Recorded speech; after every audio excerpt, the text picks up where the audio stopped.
Sophia Loren, the eternal beauty of Italy and one of the most celebrated actresses in cinematic history, has captivated audiences around the globe for more than 7 decades with her elegance, innate talent, and unforgettable presence.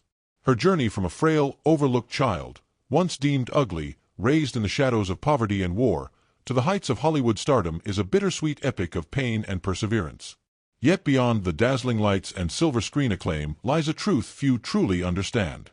What really happened to the woman who once defined an entire era with her grace and emotional depth?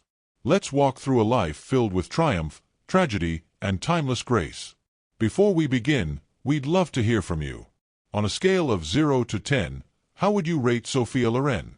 Your opinion really matters. Sophia Loren entered this world to the sound of her mother's silent sobs and the metallic clank of hospital doors closing behind them. What followed wasn't childhood, it was survival in its cruelest form. Born in 1934 in a Roman maternity clinic for unwed mothers, she was the product of a love that never found its name. A man who refused even the barest acknowledgement, his surname. Her mother, Romilda Villani, once a beauty queen with dreams of Hollywood stardom and a striking resemblance to Greta Garbo, had caught the eye of Riccardo Ciccolone, a man who seduced easily but committed to nothing. When she became pregnant, he vanished into the shadows, leaving her to raise Sophia in disgrace and silence. But even after abandoning her once, Riccardo returned only to vanish again, leaving behind another child, Maria, born in 1938. He refused to sign Maria's birth certificate, denying her the right to his name. Sophia, then already a rising star, had to pay him years later just so Maria could legally carry it. It wasn't justice. It was a wound reopened for a price. Sophia's earliest years were marked by shame, hunger, and an aching absence of safety. She grew up in Pozzuoli near Naples, in a crumbling home shared with a sprawling, impoverished family. There were nights when 10 people crammed into a single room, breathing each other's fears. Her mother played piano at local bars for a few lire. Her grandmother opened a tiny cherry liquor shop from their living room. And Sophia, still a child, washed dishes and served soldiers with a smile she hadn't learned to mean. The pain was constant, but it was quiet, an ambient suffering that soaked into the walls and crept under her skin. Food was a dream, not a guarantee. There were weeks when all Romilda could offer her daughters was a single potato or a handful of rice begged from neighbors. One day, in an act that still shatters the soul, Romilda scooped water from a car radiator to keep Sophia and Maria from dying of thirst.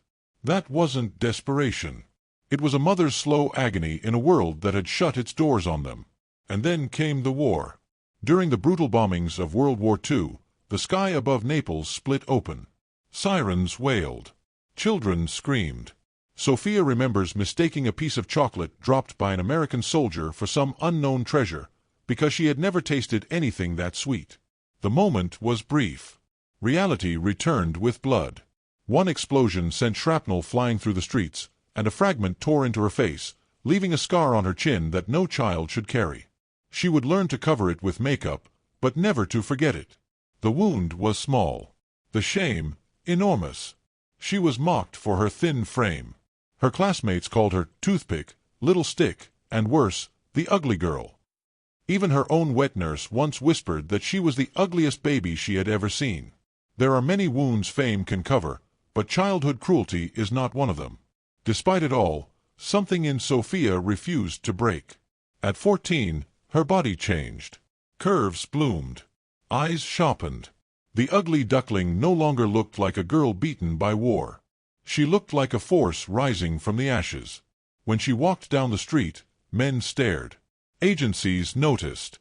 Beauty had finally caught up with the soul that had survived so much pain. But it would take years before the world saw the whole of her story. Behind the glamour, behind the grace, was always that little girl, hungry, forgotten, and scarred. For a girl who had only known hunger, shame, and silence, the promise of beauty was never just about vanity. It was survival's last card. And when opportunity finally knocked, it came with the face of another man she would learn to love and suffer for, Carlo Ponti. Sophia Loren's transformation at 14 wasn't some glamorous movie montage. It was a quiet rebellion. The gaunt, mocked child known as Toothpick had bloomed into a curvaceous young woman. And suddenly the same world that once looked away began to stare. Yet the cruelty never left. Whispers of her illegitimacy clung like a shadow. She entered beauty pageants not out of vanity but desperation, wearing a dress sewn from pink curtains because it was all her grandmother could afford. When she stepped onto that stage, she didn't just want a crown. She wanted a way out. It was there she caught the eye of Carlo Ponti, a prominent film producer nearly twice her age, married, and with children. He was enchanted. She was 16. Their meeting would set the stage for one of the most complicated, scandalous, and ultimately enduring love stories in cinematic history, a half-a-lifetime tragedy she would carry in her heart. To Ponti, she was a revelation, a soul both raw and radiant. To Loren, he was the first man who looked past the shame and saw potential. He helped reshape her identity, beginning with her name, Sophia Loren, inspired by Swedish actress Marta Torén. Her early roles were uncredited, barely more than background faces. But each frame was a step away from Pot Swally, from hunger, from the trauma etched in her mother's eyes. Still, success didn't erase suffering. It repackaged it. Behind every camera flash was the weight of scrutiny. Every line she delivered on screen was measured against the headlines questioning her relationship with a married man. Sophia didn't just battle for roles. She battled for dignity. The Italian public, rooted in strict Catholic values, viewed her bond with Ponti as scandalous. There were whispers, judgments, moral condemnations. But she stayed. She loved. And she endured. Record sales were disappointing, and the band quietly dissolved by 1982. Both the musical collaboration and her personal relationship had come to an end. Yet, even in these moments of setback, Cher never lost her resolve. She kept moving forward, willing to try new directions, always searching for the sound and space where she could once again feel at home. This chapter in her life was filled with trial and error, highs and lows, but it also revealed the very essence of who Cher was, and is, a woman who refuses to stand still, a performer who reinvents, rebuilds, and rises again, even when the world is not watching. After facing challenges in music and personal heartbreaks, Cher made a courageous decision. She turned her focus to something entirely new, acting. It was not just a career shift, it was a leap of faith. In 1983, she took on a supporting role in the film Silkwood, acting alongside industry legends Meryl Streep and Kurt Russell. The story, based on real-life events surrounding Karen Silkwood, was powerful and intense, and in it, Cher delivered a performance that stunned audiences and critics alike. Her role earned her a Golden Globe Award and an Academy Award nomination for Best Supporting Actress. For many, it was the first time they saw Cher not just as a singer or entertainer, but as a serious actress with depth, range, and heart. This marked a turning point. Over the next few years, she continued to build her reputation in Hollywood, taking on roles in critically acclaimed films like Mask and Suspect, further proving her ability to command the screen in both drama and complex character work. But the moment that truly cemented her place in cinematic history came in 1987 when she starred in Moonstruck, a romantic comedy that would change everything. Playing Loretta Castorini, a widowed Italian-American woman torn between reason and passion, Cher gave a performance that was both charming and deeply moving. The film's warmth, humor, and emotional honesty captured hearts around the world, and Cher, with her unmatched presence and authenticity, won the Academy Award for Best Actress. It was more than a trophy, it was a powerful statement. A woman who had been doubted, dismissed, and defined by her past had just become one of the most celebrated actresses of her time. This chapter in Cher's life was not just about success, it was about transformation. All the struggle, reinvention, and perseverance had finally paid off. The girl who once felt like she didn't belong in school, the young woman who wore rubber bands on her shoes, the entertainer who had been told she would not survive without her partner, now stood at the top of Hollywood on her own. Just as she had reached the pinnacle of her acting career with awards, acclaim, and powerful roles confirming her versatility, life took another unexpected turn. While filming The Witches of Eastwick in 1987, Cher began to feel unwell. What began as minor symptoms turned into a more serious condition that would affect her deeply. She was soon diagnosed with a virus that weakened her body and spirit. As the illness progressed, she developed pneumonia and was forced to step away from her work entirely. For 2 years, she could not act or sing. She had to say no to roles she had long dreamed of because her body simply would not allow her to go on. In a New York Times interview, she later shared how painful that period was, not just physically but emotionally. "I was really upset about it," she admitted, and who could blame her? To work so hard, to rise so far, and then be stopped by something completely out of your control. It was a quiet kind of heartbreak, the kind that builds in silence, away from cameras and applause.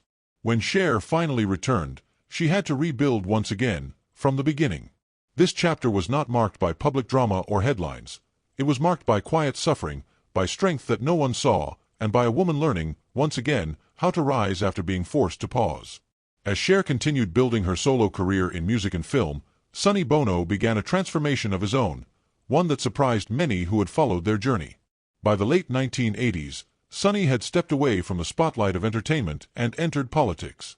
In 1988, he was elected mayor of Palm Springs, California. It was a striking new chapter for the man who once stood beside Cher on stages and television screens across the world. But Sonny was determined to make a difference. In 1994, he was elected to the United States Congress, representing California's 44th district. Though their romantic relationship had ended long before, Cher never stopped recognizing Sonny's role in her life. Their partnership had shaped a generation, and shaped her. Then came a moment no one was prepared for. While on vacation in Aspen, Colorado, Sonny was involved in a tragic skiing accident. News of the incident spread quickly, and the world was stunned. But no one felt the impact more deeply than Cher.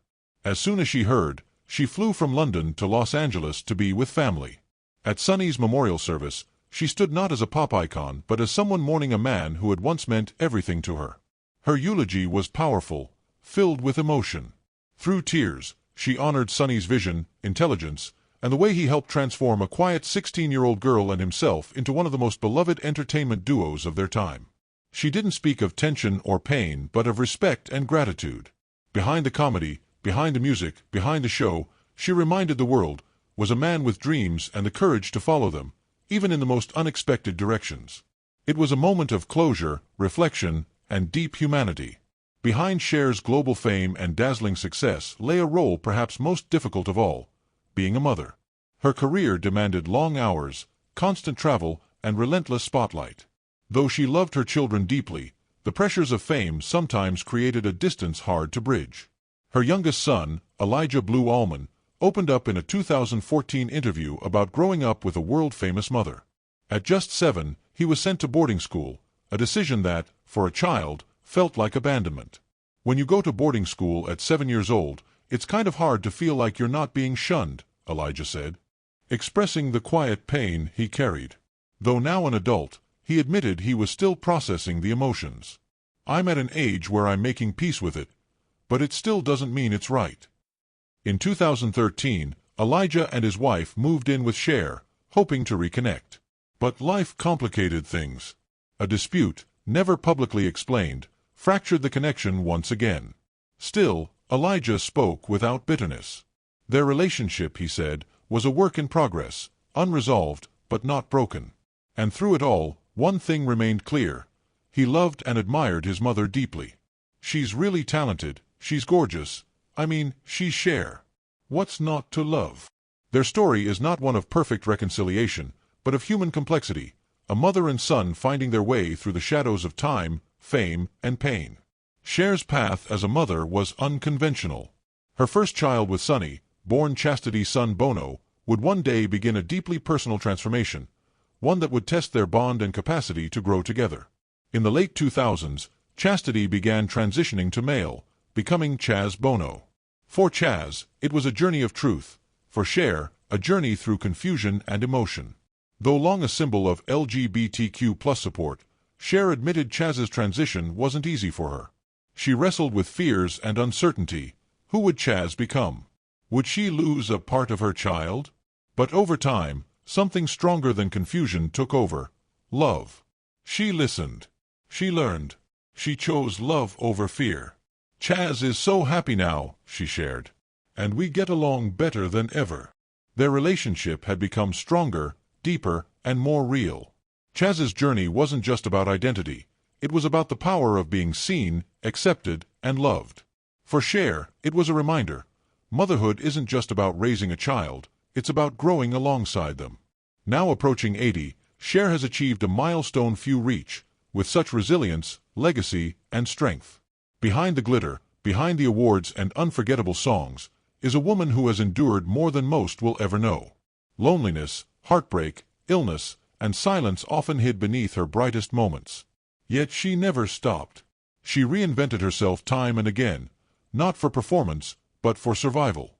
Each reinvention was a declaration, "I am still here." She has lived many lives in one lifetime: the daughter, the mother, the icon, the outsider, the voice for those who had none. Through every chapter, joyful or painful, she stood tall, with defiance, with elegance, and that unmistakable fire in her spirit. Her life may not be perfect or easy, but it is real.